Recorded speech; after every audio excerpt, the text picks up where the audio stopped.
warahmatullahi wabarakatuh. Waalaikumsalam warahmatullahi wabarakatuh. Alhamdulillahi khaliqin nur, wassalatu wassalamu ala manba'is surur wa badri zuhur, sayyidina wa habibina wa syafi'ina wa maulana Muhammadin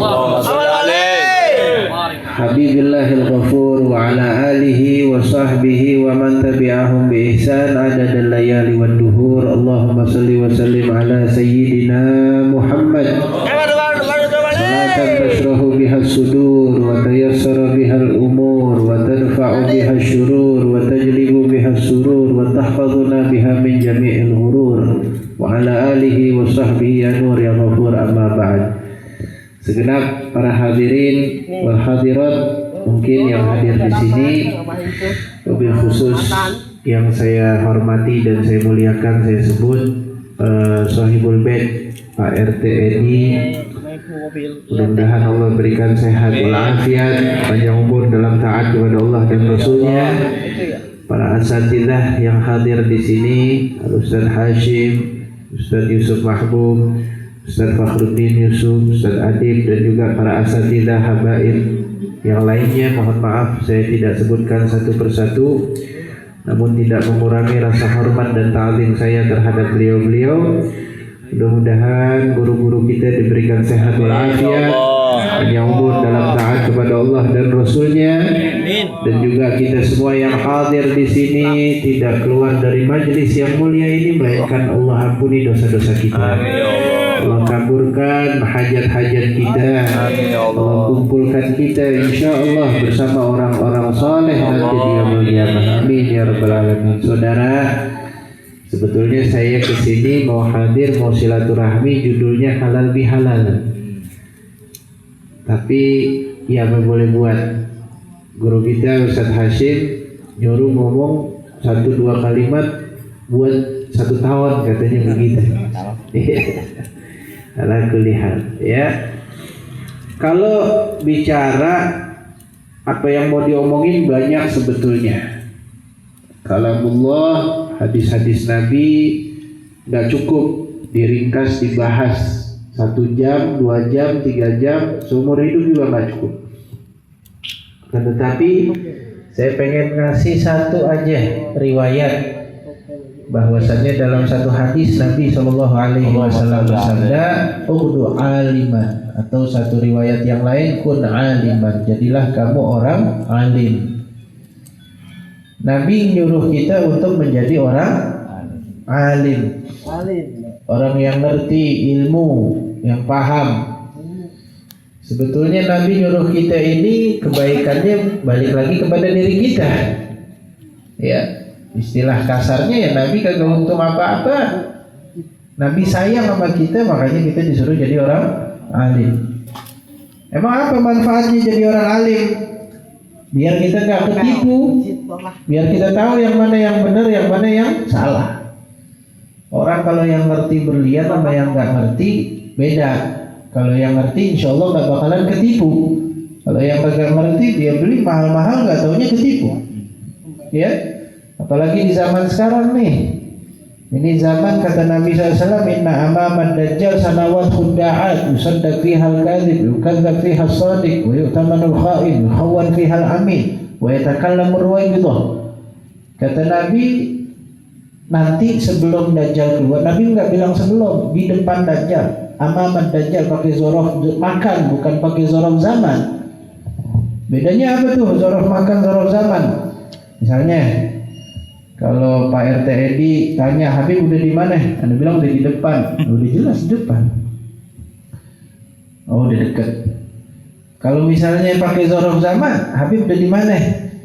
Oh, Habib udah di mana datang? Oh iya, belum, dikit lagi. Nah, dikit laginya kapan? Kalau Nabi bilang inna qabla dajjal atau qabla khurujid dajjal, sebelum keluarnya dajjal, bisa masih bentar, bisa masih lama. Nabi bilang inna amamad dajjal, depan dajjal nih. Berarti dibaliknya udah deket. Sanawat khudda'at, berarti tahun-tahun penuh tipu dah, tahun penuh tipuan. Yang bohong dianggap benar. Kebenaran dibikin menjadi bohong. Ini yang jadinya benar, bagaimana caranya media bilang ini mesti bilang ini nggak benar. Yang tadinya nggak benar, kita dipaksa percaya dengan media, akhirnya menjadi satu kebenaran. Kayak penyakit yang kagak ada, terus di framing itu di media sampai orang percaya oh iya benar itu ada. Ya, nah, itu ada caranya tuh. Ya, sampai saya ingat satu kisah namanya Syekh Juha tuh. Syekh Juha pernah suatu ketika bawa kuda ke pasar, dia pengen jual ini kuda, kan kalau kuda harganya mahal. Pas dia bawa ke pasar, nggak taunya dia salah dapet orang, ditawarin ke orang pemain. Kata ini Syekh Juha, saya nawarin kuda nih. Kata ini orang, apaan kuda? Ini mah keledai, himar. Lah ini kuda katanya. Ini keledai. Berapa ente minta harganya? 50 juta lah, mahal banget. Ini keledai mah harganya 10 juta. Enggak, orang ini kuda saya rawat dari kecil katanya. Udah kalau nggak percaya gini aja dah, tanya aja tuh sama dia tuh. Itu pedagang juga tuh. Dibawa sama Syekh Juha kudanya. Tanya yang itu. Nggak taunya temennya juga. Ini saya mau jual kuda, kata temennya. Apaan kuda? Pak, ini namanya keledai. Langsung mikir, lah ini apa saya yang salah? Apa ini jangan-jangan memang benar keledai nih. Padahal dia mah udah benar, itu namanya kuda. Terus ditipu lagi, kata dia, ya kalau bapak nggak percaya, tuh tanya tuh yang satu lagi tuh. Masuk lagi Pak ke dalam no, sebelah sana ada. Bapak kalau mau jual sama dia, tanya dalam. Tanya dalam lagi. Dia temannya juga. Pak, saya mau jual kuda. Bapak baru bangun tidur ya. Ini bukan kuda Pak, ini keledai. Sampai akhirnya dia jual, ya udah 10 juta dah. Pas udah keluar pasar ketemu temannya, ya Juha, udah laku kuda ente. Kata Juha, itu bukan kuda, itu keledai. Lah, sampai yang punya bilang keledai juga. Ini maksudnya nih permainan media nih. Ini datang sebelum keluarnya Dajjal. Ini kebenaran kita dipaksa tuh biar nantinya bakalan percaya nih yang namanya tadinya udah benar dikata bohong, tadinya nggak benar bohong, sesat, kita dipaksa brainwash, cuci otak, akhirnya sampai kita mikir oh iya itu benar, nggak ada diada-ada ya. Yang khianat dianggap amanat, yang amanat dianggap khianat. Wa takallam Ruwaibidah berbicara, kata Nabi. Di akhir zaman Ruwaibidah berbicara. Sahabat bertanya, qalu wa ma Ruwaibidah ya Rasulullah? Apa itu Ruwaibidah ya Rasulullah? Tapi yatakallam bi amril am atau bi amrid din dalam satu riwayat. Orang yang enggak ngerti agama ngomong urusan agama. Lah kulihal Nabi nyuruh kita untuk jadi orang. Gak bisa susah jadi orang alim. Ya udah kata Nabi, au muta'al 5. Jadi pelajar, bawa buku, bawa pulpen, ya, catat, apalin, santri dah tuh kelasnya. Kalau dulu di Jakarta mungkin masih ada tuh namanya santri kalong, biar kata kagak mondok, dia belajar di luar-luar, cuman bawa buku, bawa pulpen, sebelum tidur apalin, besoknya diingetin lagi, dipahamin. Oh, rukun wudu ada 6, niat, basuh muka, basuh tangan sampai siku, usap kepala, basuh kaki sampai mata kaki, tertib, apalin. Dah tidur, besoknya coba ulang hafalan. Rukun wudu ada 6, niat, basuh muka, basuh apa lagi tadi ya? Lupa. Oh, basuh tangan sampai sikut, basuh kepala, basuh apa usap ya? Ya nggak apa-apa, namanya juga belajar, ulang lagi, ya. Namanya belajar. Kalau udah pinter mah ngapain belajar, ya? Nah itu muta'alim namanya. Susah mau jadi muta'alim. Saya bukan mondok, saya nggak nyantri, saya udah kerja, saya udah usaha. Ya udah kata Nabi, kalau mau masih selamat, kun au mustami'an. Jadi pendengar. Udah duduk aja majelis taklim, di mana ada majelis taklim, di mana aja pengajian, duduk dengerin. Ustaz Hashim buka pengajian, cari duduk dengerin. Ustaz Yusuf, Ustaz Fahrudin buka pengajian, duduk dengerin aja udah. Gak usah ngapalin, gak usah apa, ya. Paham kagak paham, ya udah duduk aja dah, masih selamat tuh. Ya syukur-syukur kalau mau memahami, jadi muta'alim. Ya, kalau nggak bisa, udah bebel, udah susah, banyak pikiran, banyak utang. Itu udah duduk aja udah. Ya, mustami kata Nabi masih selamat tuh jadi mustami. Ya, nggak bisa juga. Au muhibban jadi pecinta. Ya, pecinta. Beb saya nggak bisa hadir di majelis. Ente sibuk banget. Iya sibuk beb. Saya kerjaan saya jauh. Di mana? Di hutan. Oh enggak di kutub, kutub utara. Oh enggak di Afrika Selatan. Enggak bisa hadir majelis, sinyal kagak ada. Ya. Di kutub utara mana ada majelis? Kecuali kita bikin burdah di sono entah. Itu bisa. Ya. Di Jonggol aja orang udah bilang gua Jonggol. Ya. Padahal Jonggol ya kagak jauh-jauh banget.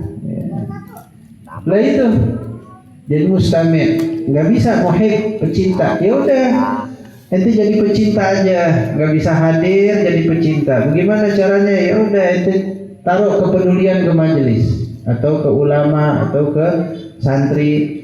Ya kalau ada kelebihan harta sumbang jadi pecinta.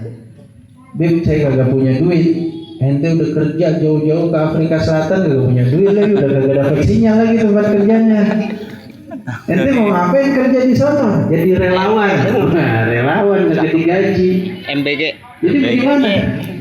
Ya udah, saya tapi cinta, Beb. Ya udah buktiin cintanya. Ya, saya punya teman-teman. Dia para donatur nih teman-teman saya, atau teman-teman saya nih banyak pengangguran. Ya udah ajak share, ajak ke majelis, datang ke majelis, ya. Majelis yang kalau kita duduk di situ pulang tambah takut sama Allah. Tambah cinta sesama muslim, tambah merasa diri kita ini banyak salah, banyak kurang. Bukan majelis yang kita datang, baru datang sekali dua kali, udah gitu keluar dari majelis ngerasa paling benar, udah yang lain salah. Tambah berani sama Allah. Sombong, yang bukannya cinta sama saudara malah benci, ya. Saudara sendiri, tetangga sendiri kagak mau ngelihat lah majelis apa itu, ya salah itu. Ya, jadi kata Nabi 4, wala takut khamisan, jangan jadi yang kelima. Fatahlik kata Nabi kamu akan binasa. Ya. Apa yang kelima? Nabi kagak nyebutin itu apa yang kelima. Kita aja mikir diri, orang alim bukan, muta'alim bukan, mustami' bukan, muhibban bukan. Alim kagak, pelajar kagak, dengerin kagak, cinta kagak. Kira-kira apa itu? Ya, kemungkinan dua. Kalau nggak pembenci, naudzubillah min dzalik, udah pasti dia celaka. Ada orang mau zikir, ada orang mau muji Nabi, ada orang mau selawat, ada orang mau ngaji. Mau kemana tuh? Wah giliran malam Jumat, wah bencinya bukan main. Hati-hati tuh. Benci sama ulama, benci sama orang pelajar, santri, benci sama orang yang ke majelis, ya. Hati-hati tuh. Kata Nabi, fatahlik, kamu akan binasa. Kalau enggak ya dia nggak benci, cuman hidupnya kayak orang-orangan deh. Ya kagak ada mana. Maksudnya bagaimana? Ya udah kagak ngerti majelis, ya hidupnya kosong. Nggak ngerti majelis, nggak ada cinta, nggak ada dengar sama sekali, boro-boro jadi muta'alim, boro-boro jadi orang alim. Ya udah hidupnya belangsakan aja udah. Hari-harinya judi, ngetrek, ya kagak ngerti. Nah ini orang itu aja deh saudara, ya nggak berpanjang lebar. Itu kita ambil aja hadis Nabi, kita amalin. Ini mudah-mudahan nih mulai yang bagus, halal bihalal, pengajian, burdah, zikir udah mulai. Juga pengajian-pengajian yang lain hadir nih, tim-tim hadroh nih masih banyak waktu hadir. Ini kan belum zuat pada nih, belum kawin nih, masih banyak waktu hadir. Ntar kalau udah kawin udah kagak bisa banyak waktu, ya alasannya banyak lagi. Ya hadir di majelis, di mana di situ ada pengajian datang, ya belajar yang benar, jangan main mulu, jangan main HP mulu percuma. Ya waktu kita hilang main HP, datang, ya udah pelajarin apa aja deh pelajarin. Belajar nanam, belajar ternak, belajar listrik, belajar AC, belajar agama, manfaat, ya, manfaat buat umat, manfaat buat sekitar, manfaat buat agama, belajar, ya. Pokoknya jangan sampai kita mandek begitu aja dilihat di depan HP, ujung-ujungnya habis tuh waktu dari pagi sampai malam, pagi ketemu malam, pagi ketemu malam, tahu umur udah 30, 40 lah, siapa? Ya, wahakala. Ya, kurang lebihnya mohon maaf, saudara. Wabillahi taufiq wal hidayah. Assalamualaikum warahmatullahi wabarakatuh.